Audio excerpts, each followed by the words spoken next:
Sabi ko, ang galing naman. Iglesia ni Cristo. Kaya pala ang daming members dito. Disiplina. Disiplina. Hindi pa pwede yung nagkikwentuhan ganun. Hindi pa pwede yan.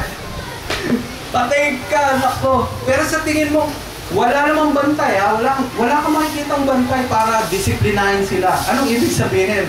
Matagal na silang dinisiplina.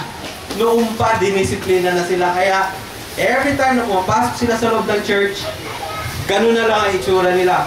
Pipila, babalik na rin yung attendance, pipila, papasok, uupo, tahimik na nakaupo for 5 to 10 minutes. Pagkatapos doon, biglang nakita ko yung choir, tumayo at kumanta. Okay, normal, di ba? Tumayo at kumanta. Tapos kung katabi ko, nagbuklat na ng songbook. Sabi ko, paano kayo nalaman niya yung page number? Siguro memorized. Tapos napansin ko may number 7 dun sa harap.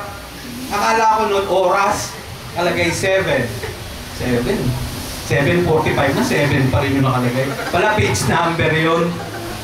Yan ang hirap kasi hindi ko alam eh. Siyempre, guest. So, nag-umpisa na, kumanta na. Nagkantahan na. Eh di, buklat naman din ako. Siyempre, may songbook ako. Page number 7. Ayun o, 7 pala. Bukas ko ng 7. Hindi ko alam yung kanta. Ang dami kong alam na kanta sa church hymnal. Pero yun, ba't di ko alam? At ang masakla pa nun, walang notes. Sabi ko, sabit na naman ako nito. Huli na ako nito. Malalaman na nila hindi ako member. Papalabasin na ako, pauli. Nakakahiya naman. So, pinilit ko. Kahit hindi ko alam kantahin, kinakanta ko, pinapakinggan ko etong nandito. Good thing naman, yung nandito sa kabilang side ko, tulog. Sabi ko, pwede ko lang matutulog. Una, akala ko nagko-concentrate. Songbook na, page 7 na eh. Baka ganun pa rin. Sabi ko, okay to. So, nung susunod na kanta, umupo yung mga choir, sinarado yung songbook, mamaya nag-change yung number dun sa taas, 148. Huli ka. Alam ko na, page number 148. Kaya lang, kakantahin ko ba? Hindi ko naman alam kantahin. Wala namang notes, hindi ko pwedeng sundan. So anyway, natutulog naman yung nasa kabila ko.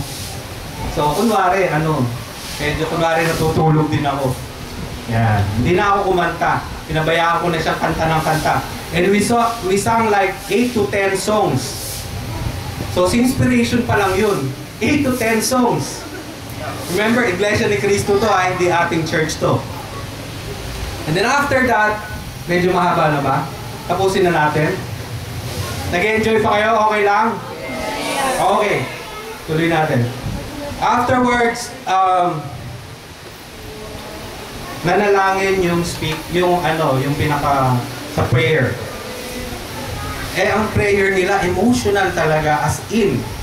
Kung napapanood niyo yung ang dating daan ba yun? Sa TV? Hindi, yung isa. Ang bagong daan ba? Ano ba yun? Yung sa iglesia? Dating daan? Anyway, yung sa Iglesia ni Cristo na program sa TV. Pag nagpe-pray sila, very emotional. So, nung nagpe-pray yung isang minister dun sa harap, so, emotional ang prayer niya. Makikita niyo yung mga choir members. Naglalabasan ng mga white hankies. Nagpupuna sila ng mata, umiiyak sila. Ine-express nila na nalulungkot sila sa kanilang mga kasalanan, and things like that. Pero to the point na sa halip na umiyak, ginagano na yung ulo. Ginagano na. Parang sumasakit na yung ulo. Yan. Yun lang ang observation ko. And parang napaka-solemn ng service nila. And then after that, nagsalita yung speaker. Of all the sermons na ayaw kong marinig, yung pa ang isinermon niya. Ang topic ng sermon niya ay si Jesus ay tao at hindi Diyos. At yung mga nakikinig, walang kakurap-kurap. Diretso ang mga ulo. Habang patuloy na sinasabi nung speaker, si Kristo, si Jesus, ay tao at hindi Diyos. Basahin po natin sa aklat ng Okay. Okay, kala ko tapos na. Di pa rin. Pinatutsagaan pa ng ang tamang iglesia ay alin? Iglesia ni Kristo. Kapag kayo ay umanib sa Iglesia ni Kristo, kayo ay maliligtas. Basahin po natin sa kapitulo, versikulo. Sabi ko, wow. Mukhang tamang-tama yung pasok ko. Doon tumayo na yung balahibo ko, sabi ko. Ibang-iba pa rin ang pakiramdam ko. Ewan ko siguro because I'm a born Adventist. Kumaga, binauna sa akin.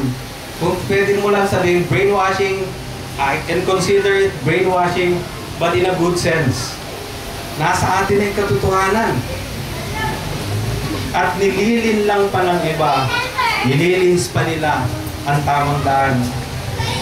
Kaya, ang dalangin ko sa umagang ito, na sana ang banal na Espiritu ay sumainyo at patuloy na gumabay sa akin hanggang sa pagdating ng ating Panginoon Jesus.